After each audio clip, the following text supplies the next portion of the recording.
Welcome to this week's live ASX strategy session. Thanks for joining me. Great having you with me for another show. And don't we have a lot to talk about this week with lots going on in the stock market, new all-time highs in the US, some movement in the commodity markets, which is interesting.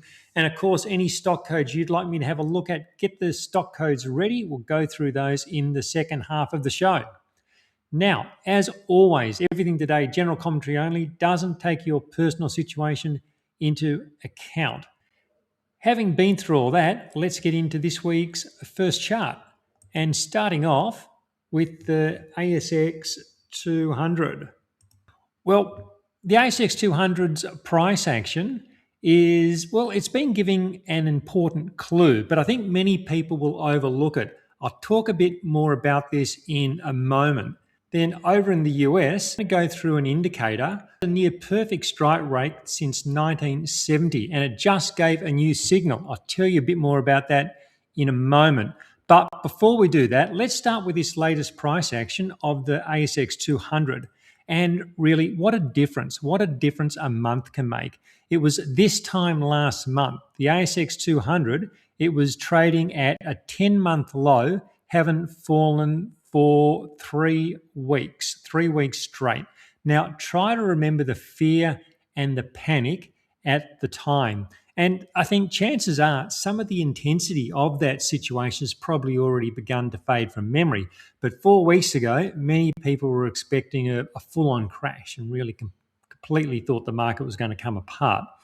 Of course, the worst didn't happen. And this is something we often experience in markets. And that's because every 5 or say 10% pullback, it often seems like the start of something much bigger. But most of the time, prices stabilize and then recover. I think the lesson here is that we shouldn't try to analyze every headline and then make predictions about the future. It's just too easy to become overly pessimistic and make mistakes.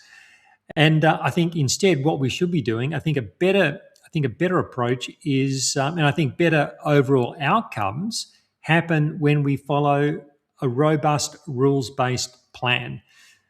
We'll still have losses. We'll still lose money when the markets fall. Nothing can really change that if we're going to be in the markets.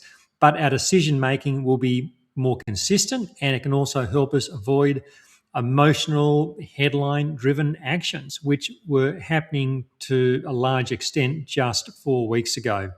So what should we make? What should we make of this latest price action in the ASX 200? Well, what I like about this is that so far the ASX 200, it's been doing a pretty good job of holding onto its gains. Prices have come back a bit this week, but so far it's a relatively shallow pullback to the moving averages. And I got the 50 and the 100-day moving averages on this chart. As I was discussing last week, when prices quickly move from below moving averages to above, then they often pull back towards the moving averages. And I think that's what we're seeing now. The key now is for buying to come in and support prices now that they've been pulling back, and then maintain this as a shallow pullback. And that would be a strong indication that the dip is being bought. So we need to see, do prices stabilize around these moving averages? That's the first big test. The other thing we've been discussing in recent weeks has been the potential for a large range or a large trading range. So prices have essentially been going sideways since we can really go back to around August last year. And you can see the ASX 200, it's really mostly been in this big trading range, really just crossing back and forth either side of the moving averages. I think the sell-off from the March high, is a volatile pullback within an ongoing range. And it's interesting that the ASX 200 it couldn't, when it tried to move higher towards the end of February, early March, it couldn't continue to move higher. And of course, there were events which contributed to that. But then when it's tried to move lower, it's also found resistance to doing that. So it hasn't been able to move higher, hasn't been able to to move lower, and that's classic ranging price action and a sign the market is really in a holding pattern. And I think we could see prices continue to move within this range. I think this could persist for maybe several more months. Turning to the equal weight, so it's coming over to the ASX 200 on an equal weight basis. It made some positive headway earlier in the week, and that was before pulling back in the last few days. It's currently butting up against some resistance. So because we've got resistance nearby, I think this makes this a natural place for this recovery from the lows to pause. So first we've got resistance from the moving averages. You can see the 50 and 100-day moving averages. Prices have come right back into this moving average range, and the moving average tend to provide support. They provide support on the way up. They provide resistance when prices have been falling, and then try to rally again. So we've got the moving averages. There's also structural resistance from a series of previous lows. So let me just draw that in. So we're going to look at these low points just through here. And so yeah, look, we've got a series of lows, some technical activity through there over really since around November. So that's where we are now. We've got this double level, moving averages, and overhead resistance. I might actually just remove this old support. I don't think that's really overly useful just now, just so we don't have lines everywhere. It makes it look a bit like a flag. So yeah, let's just take that off so we can just focus on this one area of interest. I think, as I was saying, I think the presence of double resistance is likely to cap the equal weight in the near term.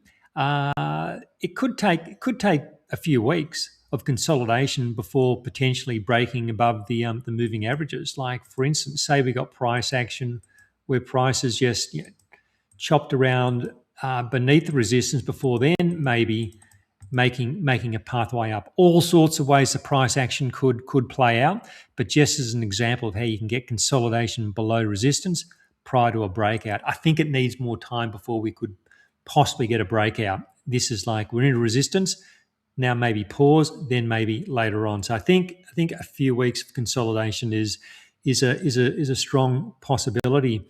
And if the equal weight were to pause, it's another reason why the ASX 200 is likely to remain range bound for now. Just quickly coming back to the ASX 200 for a moment, I think the way to play this is to continue holding stocks that haven't given reason to sell. So if there's no reason to sell a stock, if it's in its own holding pattern, if it's trading sideways, if it's pulled back but within reasonable parameters, I don't have a reason to sell. So I don't want to sell those stocks. I want to hold what I can. I want to sell what I need to. I also want to be open to considering new entries when I see the right setups. And I have seen some setups starting to reappear through the motion trader signals. While the index may take longer, I think this is an environment where the right stocks can still perform. So markets have stabilized. So as long as markets are stabilized, stocks with the right criteria can still rally. And as always, I'll be coupling new entries with a calculated exit strategy. So if a stock doesn't perform, I'll take a relatively small loss early on, protect capital, and then move on to the next idea whenever that may present. Okay, so we're going to do the US market now. Just before I do that, if you're getting some value, please click that like button. Click the like button. Let me know that what I'm doing is helping. Leave a short comment. It's what do you think? Are we range bound? Are we going to break down again? Are we going to break up to the upside? Let me know what you think, because when you leave comments, YouTube sees that people are engaged and interested, and YouTube shows other people. It helps me heaps. So please do that, especially that like button. Please click that now while you're thinking about it. All right, over to the S&P 500. And we had a new all-time high in the S&P 500 last Friday, and that's been followed by, yes, look at what's happened for the rest of the week. It's been fairly quiet and sideways through this week, through at least until Thursday's close, because of course I'm filming this. We're doing this live at around, it's now 1:12 on Friday afternoon in Sydney. So I think the positive to take from this is that the market is holding its gains despite news flow that just a few weeks ago probably would have been seen as bad. Another interesting development is the S&P 500 has now had 3 consecutive up weeks in a row where price has been up over 3%. So price up more than 3% for 3 consecutive weeks. Now, that's a rare event. And of course, it's occurred through this section here. And that's a rare event. It's only happened 8 other times since since the 1950s. The last time was in June 2020 after the COVID crash. So we can just quickly zip back to that time. And where's June? It's around here. So somewhere through here, we had 3 up weeks in a row. So not calendar weeks, not Monday to Friday, but the week could start on Wednesday. So we like 5 trading days in a row, 3 times. And so that's the last time. The last time was back there after those COVID lows, after the COVID crash. Now, this is interesting. So after these 8 big 3-week rallies, what do you think the index looked like 6 months later? Now, do you think that was do you think like 3 big powerful weeks? Do you think that's a setup for a bust or more gains? Well, I'll tell you what happened. So in every instance that this pattern has occurred, the S&P 500 was higher by an average of 15% 6 months later. So that's a pretty good win rate. If we look a year out, it was higher in all but one case, and that one exception where it wasn't higher a year later, it was in 1987. So the signal occurred somewhere like in January, where we had the 3 strong weeks. Then, of course, the market crashed in October. So that was about 9 months after the big 3-week winning streak. Now, of course, that doesn't guarantee the S&P 500 will follow the same pattern this time around. Could do something completely different. Could, maybe it crashes in a few months. We don't know. But as we've been discussing over the last few weeks, I think we should be considering bullish possibilities. When you see sort of that back data like we've just discussed, I do think we should be considering those bullish possibilities, not just fearing that bad things need to happen. Don't underestimate the amount of buying pressure or buying power that's required to push the S&P 500 up for more than 3% for 3 consecutive weeks. That's significant buying power, and it's that's what's currently been happening. I think it would be a mistake to just simply brush that off. I still see people calling for a crash, but as it stands, the price action and the amount of buying doesn't support that position. Yes, things may change, but that the current position is that the buying we're seeing supports the potential for higher prices. I think that becomes the base case. The question remains as to whether we're going to see a bigger pullback in the near term. Often in these situations we do. Prices were stretched below the moving averages just 4 weeks ago, and now they're stretched in the opposite direction. I said this last week as well. I think there's a good possibility that we get further consolidations before we get significantly further gains. So maybe a little bit more sideways, maybe closer pullback to the moving averages. At least sideways while the moving averages catch up, perhaps, and that would then, of course, let the moving averages catch up, as I say, and provide a base for another rally. But do keep in mind, when buying pressure is high, as it has been, the pauses can be brief and shallow. So I'll just show you the last 2 times we've had these big crosses from below the averages to above, and the averages had turned down. So it was back in early or just after the tariff sell-off last year. So from below to above, we had a fairly short-lived consolidation that looks like about 2 weeks, and and I say the pullback was shallow. And then the previous time was down here in late 2023. So from below to above the averages, and there really wasn't much of a pullback at all. it really wasn't much of a sideways period, or the market kind of just kept going sideways, but very shallow. So this is a thing that can happen when these markets, you get these big repositioning back into stocks like we've been seeing. Okay, I want to quickly show you one more indicator. This is really interesting. I was looking at this through the week. Now going over to, I'm going to put this on a weekly chart, S&P 500 on a weekly chart. I'm going to put on an indicator. I'm going to put on I'm going to put an RSI, a relative strength indicator. Now let me quickly adjust the shaded area on this indicator. I'm going to make the lower band 40 and the upper band 60, and save that, and you'll see the band here is, there's 40 on the downside, 60 on the upside. Now the way this works, whenever there's a quick move from below 40, so below 40 to above 60, there's been a strong tendency for forward returns to be strong.